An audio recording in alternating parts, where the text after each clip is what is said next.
up with a revenue stream. And we had some different options. I might be better served to let Larry take that for a few minutes because you're the expert there. This is something that we've been working on over the last few weeks, and what I'd like to do is, even though the members of the Finance Committee have already heard this, it's been changed considerably since the Finance Committee meeting because we got some input and had some ideas and suggestions, and then also had time to get some more information. So what I'd like to do is, and it'll probably take about 10 minutes, is to go ahead and read this again in its new form, and it has, as I say, some different options than we talked about based on the input from the Finance Committee. So these are general fund considerations for FY 2015-16. The purpose of this document is to provide a framework for evaluating various revenue sources for the general fund of the City of Bardstown. It also gives necessary facts and figures which should be helpful in evaluating possible funding options. The City of Bardstown recently made the decision to move to a full-time fire department in order to improve response time for fire and vehicle extractions and to avoid tragedies like the fire on Guthrie Drive several years ago.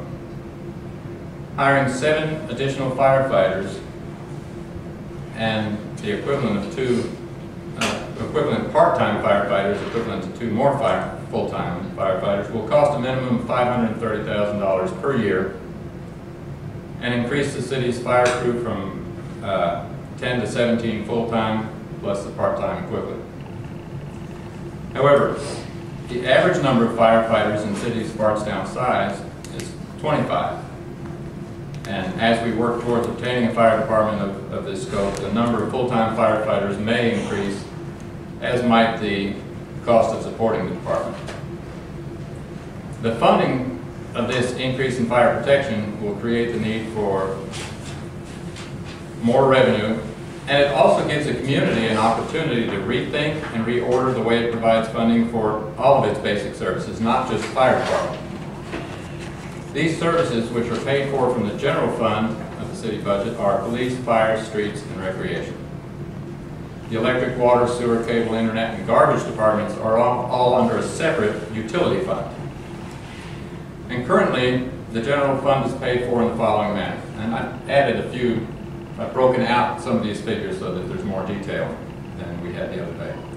Property taxes contribute $1,780,000. Municipal road aid fund is $245,000. Other revenue is $1,315,000. The restaurant tax generates $500,000. The occupational license fee produces $1,900,000. Transfer from utilities is $1,065,000. Indirect cost, which also comes mostly from the utilities, is $1,155,000. And the use of reserves, or our savings, which also comes from the utilities, is $740,000. That's this year. So 2 things are obvious when you look at this chart above. One is that the city cannot sustainably support the general fund by spending in savings. That's the use of reserves. And 2, creating revenue for the general fund by using utility transfers is not fair, because utility customers aren't the only ones benefiting from the services financed by the general fund. So what are the possible sources of revenue for the general fund? The Kentucky Constitution and state statutes severely limit the revenue options available to city governments. However, some of the options open to cities include city property taxes, occupational taxes, utility transfers, indirect costs. Those are the ones we already use. But in addition to that, insurance premium taxes and utility franchise fees. Those are 2 that we don't collect. The next question is, who pays these taxes? The city property taxes, almost all city residential property taxes are paid by the residents and business owners of the city. Residents of the city and business owners about half of those business owners are reside or have billing addresses outside of the city. And I got that from the PVA. The problem with that figure is that the only way she has it broken down over there is by zip code. So half of them are outside of 4004, which means that some of those are outside the city but still in 4004 zip code. But in general, you get an idea that property taxes are mostly paid for by the city people. The second source, who pays for the occupational license fees? The most recent 2011 numbers from the Kentucky State Data Center and the U.S. Census show that there are 11,631 jobs in the city of Bardstown. 11,631.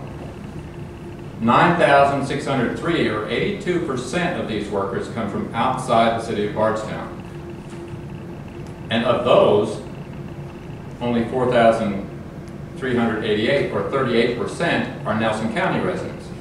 The remaining 5,215, by far the most, come from outside of Nelson County.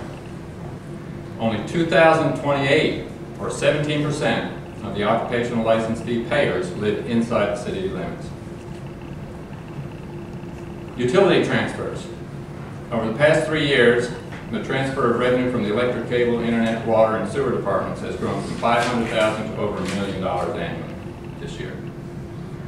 Only 66% of the city is served by the city electric company, and that 66% pays over $500,000 each year into the general fund. The rest of the city is served by Salt River, RECC, and KU, and they contribute nothing to the general fund. So indirect costs. This is something we didn't, that was touched on at the Finance Committee, but we looked into a little further. In the past, the city has paid for the administration, finance, and risk management departments through something called indirect cost allocation. This accounting technique lets each department pay a portion of the costs that are shared by all departments, such as payroll, insurance, human resources, telephone reception, accounting, etc. In our case, the criteria used to charge these indirect costs has been revenue. Well, the electric department has the largest revenue by far, since we pay Kentucky Utilities for the electricity that we sell. Last year alone, our KU bill was $12,500,000. As a result, the electric department was charged 40% of the indirect costs, $462,000. And really, this is just another way to have the city electric customers, who make up only 66% of the residents of Bardstown, to pay even more than they already do towards the general fund. So you have the general fund transfers, and in addition you have the indirect costs, which is a way that's not quite so obvious of having the city electric customers pay to support the revenue, the general fund. And subsidize those who don't. Right on. Now there's these two last revenue sources are ones that we don't currently have. Insurance premium taxes. These are taxes that would be paid on the insurance premiums paid within the city of Bardstown. Some types of insurance, like life and health insurance, could be exempted, and health insurance is exempted in 40% of the cities within Kentucky. In the large majority, 85% of Kentucky cities collect an insurance premium tax, with the median rate being 7%. If Bardstown collected an insurance premium tax at this rate, it could generate $907,000 per year for the general fund. But these taxes would be paid predominantly by people that live in the city. Clear. Another option is the utility franchise fees. These are fees that would be charged in the usage of utilities, including gas, LG&E, and electric, LG&E, and KU, and Salt River. Should be KU and Salt River. And are paid by the city residents and business owners. A typical utility franchise fee rate for cities our size is 3%, and these fees could generate $233,000, and some debate that could be maybe $280,000. So those are two more options that we talked about in the Finance Committee. And included is a section on the fairness of the occupational license fee. Some people have said that the real issue for the city to debate is whether or not it should continue to fund services that it cannot afford through property taxes only, without utility subsidies. But this notion is wrong. Providing adequate police, fire, recreation, and street services is fundamental to keeping Bardstown and Nelson County a progressive and safe community. Reducing these services is not in keeping with the pro-growth values of the community and its leaders. The city needs to focus on determining the levels of service necessary to support our continued growth, as well as the fairest way to pay for these services, which benefit all of Nelson County and beyond. Cities are the economic engines of counties and the surrounding community. Cities provide a central location with the necessary infrastructure and services, not just for its residents, but for commerce and industry, and not just for their own citizens, but for every citizen in the county and beyond. There's no prosperity in the absence of cities. Even agriculture is completely dependent on cities for markets to sell their products and places to build and purchase farming equipment. Bardstown is where people go to work, play, to go out to dinner, to visit the doctor's office. Bardstown houses the county courthouse, the legal system, the hospital, the factories, the schools. Over the past 235 years, the citizens of Bardstown have invested in the services like water, sewer, garbage, electric, cable TV, high-speed internet. Now these enterprises pay for themselves, and they even provide a surplus that can benefit the Bardstown and Nelson County citizens. Without this infrastructure, there would be no jobs for the workers in the entire economic area. Bardstown is also invested in the necessary services that do not pay for themselves. In order for Bardstown to be the economic engine that it is, it must also provide police protection, fire protection, recreational opportunities, street services, and general governmental services like planning and zoning and CETA and the BIDC. Without these essential services, there is no prosperity in Nelson County, and there is no most beautiful small town in America.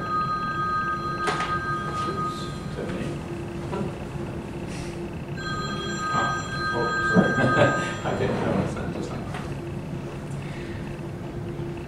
So, yeah, in order to, I lost my train of thought here, but fortunately I had it written down. Next one. Funding alternatives. So, what we've seen is that the Larry, I'm up over there. Joe. Yeah. City City residents. right. I was just kind of recapping because of what was before this, and that is that the what we pay for out of the general fund benefits the whole county and beyond. So all Bardstown residents are also residents of Nelson County, and therefore pay. And this has to do with city residents and Nelson County occupational fees, because we've been challenged to show the fairness and of our occupational license fees. So let's look at the county occupational fees. All Bardstown residents are also residents of Nelson County, and therefore pay both city and county occupational license fees and property taxes. The majority of county taxes and fees are spent on county roads, which are used almost exclusively by those living outside the city limits. City residents tend to use state and federal roads like Kentucky 245, US 62, Kentucky 49, US 31E, and Woodlawn Road when they're outside the city. A fairer arrangement might be for the county to help pay for city streets, which are used frequently by city and county residents alike, rather than only paying for rural streets, which see much less traffic by city residents.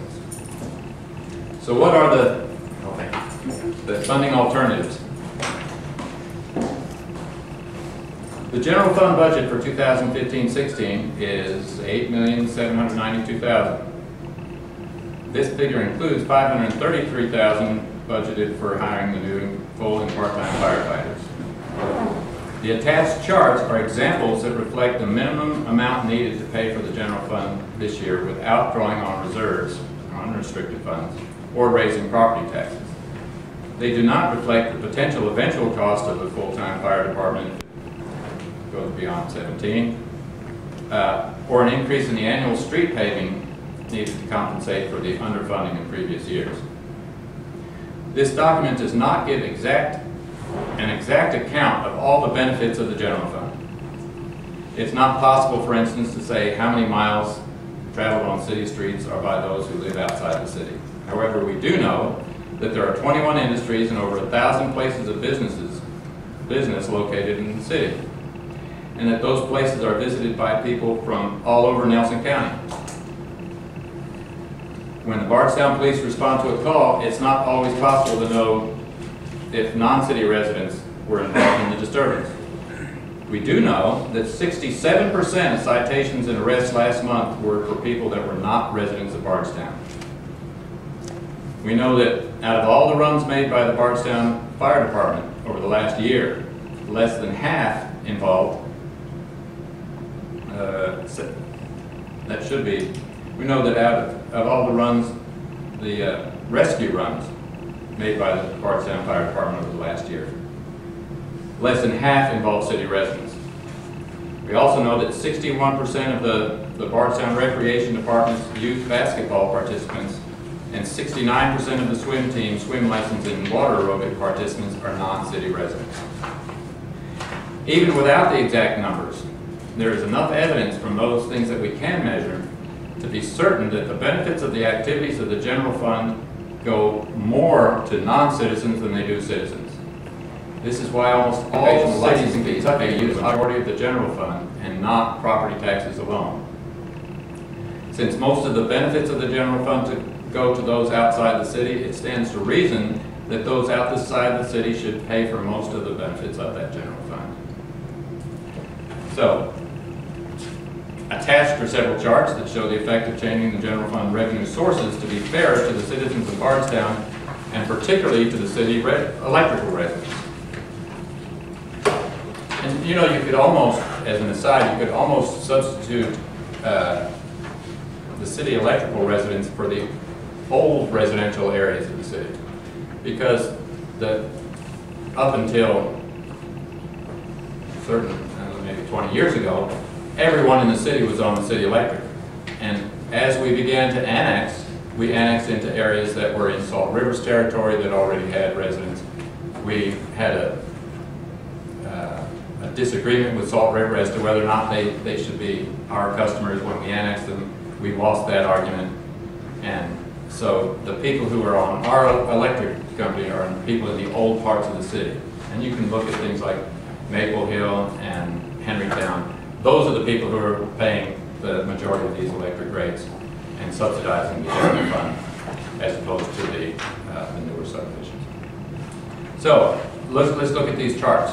Chart A reduces the indirect cost for the reasons we talked about and adds a utility franchise fee at 3% and insurance premium tax at 5%. The remaining $1,362,000 is supplemented by transfers from utilities, and because this is one option. And if you look at this option, you see that we are still transferring money from the utilities, but we're paying for it reduces the indirect cost, but then adds utility franchise fee and insurance premium tax, both of which are predominantly City of Bardstown people. And so this example doesn't really change who's paying the taxes, because what we have is the majority of the benefits go to people outside the city, the majority of people paying are inside.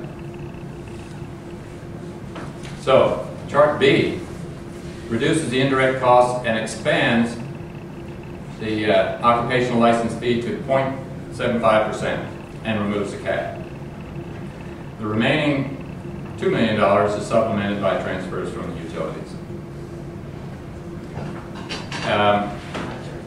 What this doesn't do is it doesn't have the insurance premium tax and the utility franchise fee, but it increases the occupational license fee.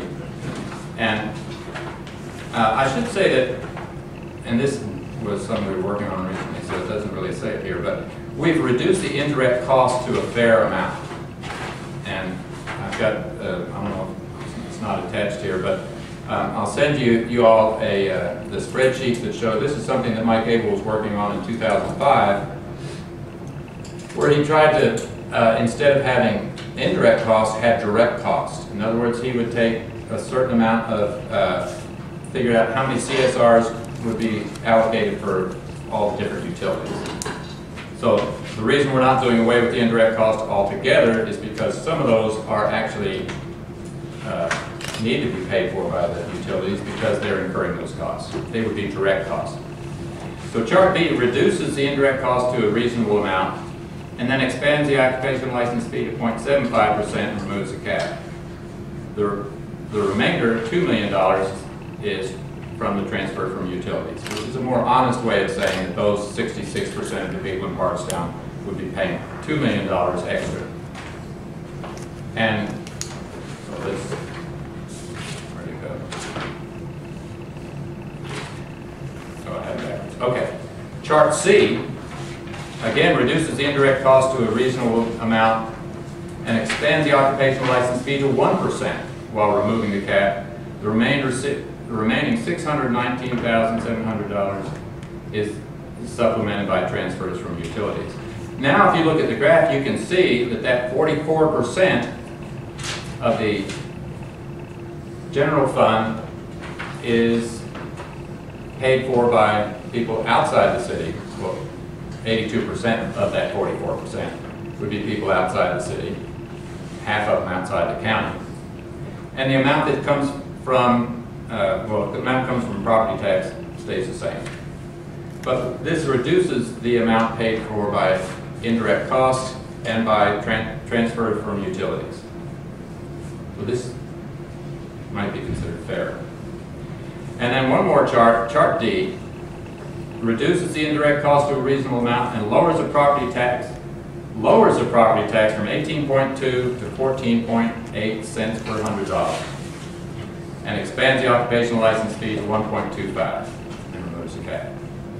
So what you have here is an example where 55% of the general fund is paid for by occupational taxes, 82% of which come from people outside the city. And we already know that most of the benefits of the general fund are to people outside the city. And it reduces the property tax. So any savings. What's really important in this also is that we have not increased the size of the pie. We have changed the funding mechanism for the general fund. We've changed the tax system, but we have not increased taxes. All we've done is change who's paying for them to more closely reflect the people who are benefiting by them.